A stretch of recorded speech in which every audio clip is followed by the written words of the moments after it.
هالله رايدرز، نتمنى تكونوا بخير. مرحبا بكم في فيديو جديد مع دراغون جديد. اليوم معنا واحد دراغون من عند الشركة اليابانية اللي معروفة بالدراجات النارية ديالها الوارين، واللي جات سنة 2015 وحطات لنا الموتور اللي جامع بين التصميم الرياضي والراحة وجمالية الشكل الهندسي اللي من فئات سبورت توري. اليوم غادي نكتشفوا هذا الموتور بالديتاي ونتعرفوا على مودز اللي فيه. يلا باش ما نطولش عليك البطل، بغيت نفكرك في ديك لايك وديك ابوني مع هذا الجرس باش يوصلك اي فيديو جديد. رحبوا معايا الاخوان بياماها. I don't ever slow up, no I don't take shit, I got no love for the fakeness. You wanna play tough and wanna hate this, I'll always show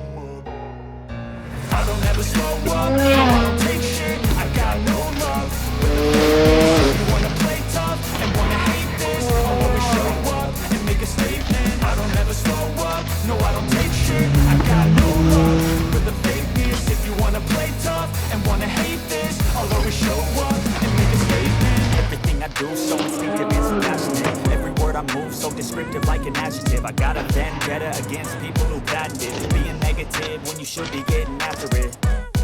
I got facts over tracks, this and that, spitting slow, spitting fast. I could roast, I could gas, think I'm okay at last, but I don't know if that can erase all the past and the pettiness. A reflection of the emptiness, hilarious. You think you're with my time, you're delirious, mysterious, because you hide behind a fake exterior. Inferior, you know I'll always be a bit superior. Get off of me, this ain't no humble brag. I want you to hear words, you can say them back. I want you to feel free from the chains that last, and to believe in what you got, it was built to last, yeah. Now that I've been put through hell, I've never got anyone's help, I had to do it all myself. I don't ever slow up, no I don't take shit, I got no love for the fakeness. If you wanna play tough and wanna hate this, I'll always show up and make a statement. I don't ever slow up, no I don't take shit, I got no love for the fakeness. If you wanna play tough and wanna hate this. عطاتنا دوبل جينيراسيون في هذا الموتور. الجينيراسيون الاولى من 2015 ل 2020، واللي اول بدايه لها تراسر FG09 اولا MT09 تراسر، اللي تبدلات سميتها مع بعض التغييرات.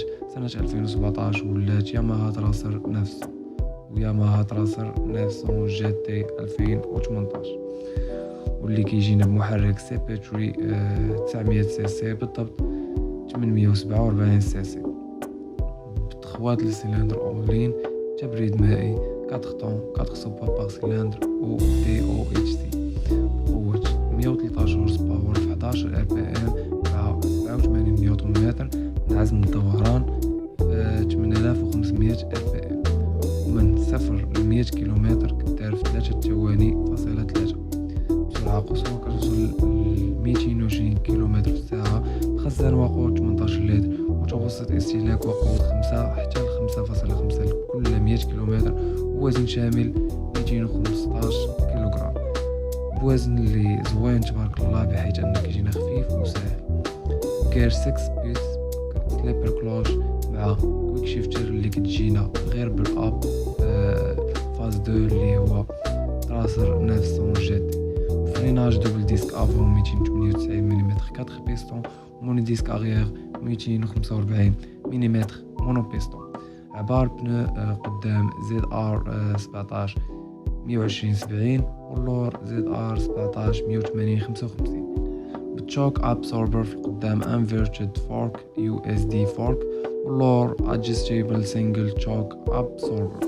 ندوزو للتكنولوجيا ونبداو برايد باي واير اللي هو نظام تحكم الكتروني بطروف، تراكشن كنترول يمكن لك تطفيه وقت ما بغيتي، مع ABS، تري رايدن مود ستاندار اللي مناسب للاستعمال اليومي، مود سبورت اللي مناسب للسرعه، مود بي سوفت اللي مناسب للطريق اللي كتسلق وحتى السفر. ندوزو للشكل ديالو اللي كيجينا خفيف وكيعطينا ثبات في السرعات العاليه، بالومنيوم فريم اللي كيجي خفيف وصحيح وكيعطينا تحكم زوين في الفيراجات. ندوزو دابا للفرق بين تراسر 900 وتراسر 900 جي تي، بحيث ما كاينش واحد الفرق اللي كبير الا في التكنولوجيا تكنولوجيا متطورة شوية. تراكشن كنترول اللي كتجينا بالاب، ومقود وشاشة مختلفين، وكتجينا جي بحقائب خلف وزجاج امامي متطور. ندوزو دابا للجينيراسيون الثانية اللي كتبدا من 2021 لحد الان، واللي فيها ياماها تراسر ناف جي تي وياماها تراسر ناف جي تي بلس، واللي كتجينا بمحرك سي بي 900 سي سي بالضبط 890 سي سي اللي زايدة على الجينيراسيون الاولى، واللي كتجينا زايدة بدوبل اك بقوة 119 هورس باور 10000 ار بي ام مع 93 نيوتن متر من عزم الدوران 7000 ار بي ام، ومن 0 ل 100 كيلومتر في 3.1 سكوند. بسرعة قصوى زايدة كتوصل ل 240 كيلومتر في الساعة. خزان وقود 19 لتر. متوسط استهلاك وقود 4.7 حتى ل 5.2 لكل 100 كيلومتر، اللي قل من الجينيراسيون الأولى. وزن 220 كيلوغرام. بقير فحالو فحال الأول. كيجينا زايد بكويك شيفتر اللي فيها الاب والداون اللي كتجينا في الجينيراسيون الثانية كاملة. فريناج وبنو وتشوك ابسورفر اللي ما فيهاش اختلاف. التكنولوجيا اللي زايدة بتراكشن كنترول ب3 لي نيفو، وانتري ويلين ب2 لي نيفو، وكروس كنترول اللي كتخلي يدك ما تعياش خصوصا في طريق طويلة، و SCS سليب كنترول اللي كيراقب لنا الرويضة اللورانية في الفيراج وكيتدخل قبل ما تحردها. نظام ما كيخليش الموتور يرجع للور بزاف في الكابراج، مع ABS و IMU اللي متطور شويه على الاي بي اس اللي كتجينا ب 6 اكسس ب 4 رايدين مودز اللي زايده على الجينيراسيون الاولى بوحده، واللي هي مود يوزر اللي كيعطيك الحريه تصاوب الموتور على القياس ديالك بشكل مختلف على الجينيراسيون الاولى. بوايند بروتكشن في القدام اللي قابل للتعديل، تقدر تطلع وتنزل في السرعه او لا في المسافات الطويله، وهاد العيبه مهمه بزاف في سبورت تورين. مع شاشة TFT كولور اللي كتبين لنا سبيد والار بي ام والمودز وحالة الأنظمة. ندوزو دابا المنافسين ديالو، ونبداو ب ترونف تايجر 800 و 900، دوكاتي مولتسترادا 950 V2، BMW F 900 XR.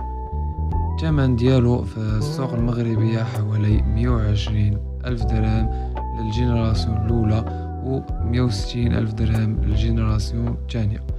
وعلى حساب الموديل والنقاوة تقدر تلقى أغلى تقدر تلقى رخص. مهم كانت هذه هي أهم المعلومات على هذا الموتور. ما تنساش ديك لايك وابوني وفعل معك داك الجرس باش يوصلك أي فيديو جديد، وخلي لي الرأي ديالك في التعليق على هذا الموتور، وسمية ديال الموتور اللي تبغي نكتشفو في الفيديو الجاي. يلا البطل، تهلا في راسك، تهلا في الدراغون ديالك، ونشوفك في الفيديو الجاي.